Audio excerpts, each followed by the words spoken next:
कदम से कदम मिलाकर सीना ताने परेड करते ये नौजवान कौन लोग हैं? जी हाँ, ये हैं उत्तर प्रदेश दरोगा भर्ती 2016 के सफल प्रशिक्षण प्राप्त पुलिस सब इंस्पेक्टर्स, जिन्हें 1 साल के प्रशिक्षण के बाद 30 जून 2020 में घर वापस भेज दिया जाता है। सरकार द्वारा कहा जाता है कि आपका मामला सुप्रीम कोर्ट में विचाराधीन है, जब फैसला आएगा तब नियुक्ति मिलेगी। 5 फरवरी 2021 से जजमेंट बेंच के पास सुरक्षित है, परंतु सरकार ने जजमेंट डिलीवरी कराने के लिए कोई प्रयास नहीं किया। हाल ये है कि 1 हफ्ते से शांतिपूर्ण धरने पर इको गार्डन में बैठने के बाद भी शासन की तरफ से कोई मिलने तक नहीं आया। इससे सारे प्रशिक्षु सब इंस्पेक्टर में रोष व्याप्त है और उन्होंने इको गार्डन में सांकेतिक झाड़ू लगाकर स्वच्छता का परिचय देते हुए कार्य किया। आइए इनसे बात करते हैं कि इनका दर्द क्या है। पेश है एक रिपोर्ट। आप लोग लखनऊ के इको गार्डन में पिछले 1 हफ्ते से यहाँ धरने पे बैठे हैं। आप लोगों की क्या समस्या है? किस समस्या को लेकर आप लोग यहाँ बैठे हैं? देखिए, हम लोग जो है उत्तर प्रदेश दरोगा भर्ती 2016 के अभ्यर्थी हैं। 2019 से 2020 तक हमने 1 साल का पूरा प्रशिक्षण प्राप्त किया दरोगा के प्रशिक्षण केंद्रों में, उत्तर प्रदेश के 4 अलग अलग केंद्रों में। हमारा मामला सुप्रीम कोर्ट में लंबित रहा। प्रशिक्षण के कुछ महीनों बाद हमारा फैसला आ जाता है, हमारी सुनवाई निस्तारित हो जाती है पूरी तरीके से। 5 फरवरी 2021 को हमारा फैसला सुरक्षित रखा जाता है माननीय उच्चतम न्यायालय द्वारा।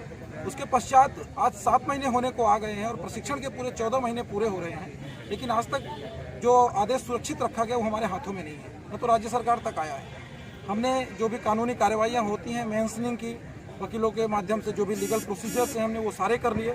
उसके बाद भी सुप्रीम कोर्ट का कोई रिप्लाई नहीं है, कोई सकारात्मक रुख हमारे प्रति नहीं है। हमने माननीय योगी जी से और पुलिस विभाग के तमाम आला अधिकारियों से और कई अन्य मंत्रियों से मुलाकात भी करी, उनका केवल कोरा आश्वासन अब तक हमें प्राप्त हुआ है। उसके बाद हमने बहुत कोशिश करी, लेकिन कहीं से कोई भी सकारात्मक परिणाम न मिलने के बाद हम आज यहाँ अनशन पे हैं और अनिश्चितकालीन हमारा अनशन है। हम तब तक यहाँ बैठे हैं जब तक हमें कोई विधिवत ऐसा प्रावधान न दे दिया जाए कि हम कब सरकार हमारी मेंशनिंग करेगी, क्योंकि बिना सरकार की मेंशनिंग के उच्चतम न्यायालय से अब हमारा परिणाम आता हुआ नहीं दिख रहा है, जो आदेश सुरक्षित रखा गया 5 फरवरी से। सर, तकलीफ तो ये है कि आज 7 महीने होने को आ गए हैं। उच्चतम न्यायालय की जो सामान्य गतिविधियों की नियमावली है, उसके आधार पर 3 महीने से अधिक किसी भी परिणाम को रोका नहीं जाता। किसी भी आदेश को, जो भी आदेश सुरक्षित रखा जाता है, 3 माह के अंदर डिलीवर करते हैं। लेकिन आज 7 माह हो चुका है, तो यह स्वयं न्यायपालिका की बहुत बड़ी भूल है।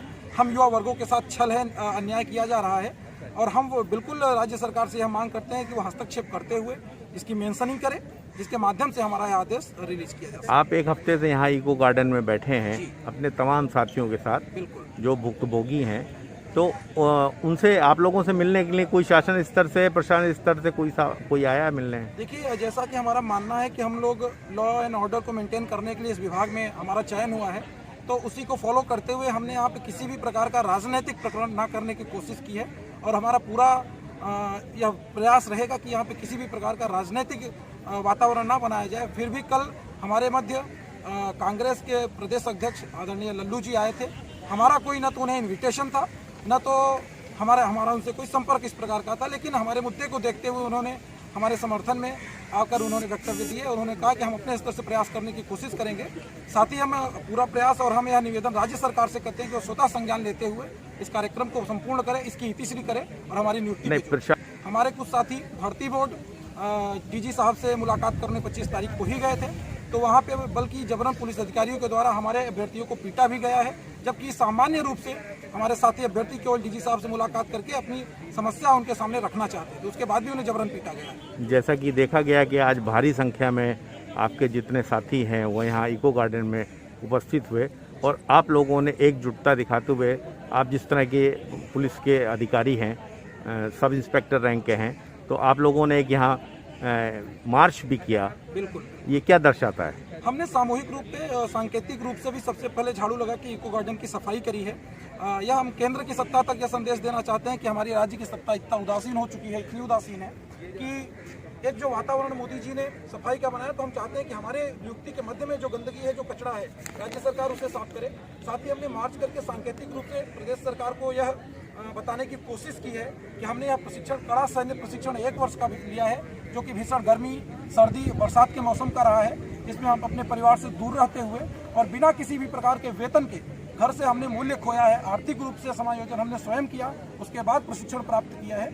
इसलिए हम यह संदेश देना चाहते हैं राज्य सरकार को कि हमारी नियुक्ति पे अविलंब विचार करें। जैसा कि माननीय सुप्रीम कोर्ट से एक पिटीशन दे, एक मेंशनिंग करे हमारे जो आदेश हमारा लंबित है, जिससे जल्द से जल्द हमारी नियुक्ति का रास्ता साफ है। जैसा कि जानकारी में आया है कि आपके 2 साथी जो थे वो उनका दिवंगत हो गए, वो तो उनके लिए सरकार ने कोई संज्ञान नहीं लिया? बिल्कुल नहीं, बिल्कुल नहीं। सरकार ने उनसे यह कहते हुए पल्ला झाड़ा है कि वो अभी पुलिस विभाग के अंग नहीं है, जबकि यदि हमें इस तरीके से अंग कहकर रोक दिया जाता है कि हम खुले में किसी भी प्रकार का प्रदर्शन सरकार के खिलाफ नहीं कर सकते, लेकिन जब हमारे साथी मरते हैं तो उन्हें यह कह के टाल दिया जाता है कि ये पुलिस विभाग के हिस्से नहीं, जिससे उन्हें किसी भी प्रकार का विभागीय लाभ न दिया जा सके।